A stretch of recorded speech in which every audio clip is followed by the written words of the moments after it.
आजकाल ना मी बरेच असे व्हिडिओज बघते ज्याच्यात मेकअप आर्टिस्ट स्वतः बोलतात की एखाद्याचा मेकअप फ्लॉलेस दिसतो कारण ते फिल्टर लावतात किंवा ते चांगल्या लाईट मध्ये शूट करतात. म्हणजे फिल्टर लावू नये, आय ऑल्सो अग्री, पण चांगल्या लाईट मध्ये शूटही करू नये एखाद्याने, हा मुद्दा मला कळतच नाही.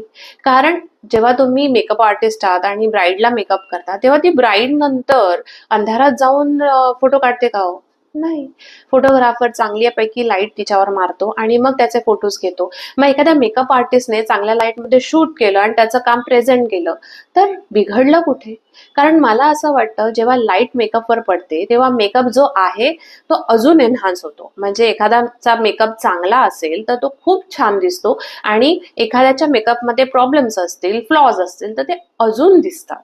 तर मेकअप आर्टिस्टच एखादा मेकअप चांगला करू शकतो किंवा वाईट करू शकतो. लाईट काही मॅजिक करणार नाही एखाद्या मेकअपला चांगलं दिसण्यासाठी. तर असे तुमचे विचार असतील त्याला मी खरंच अग्री करत नाही. तुम्ही कमेंटमध्ये सांगा, तुम्ही या गोष्टीला अग्री करता का?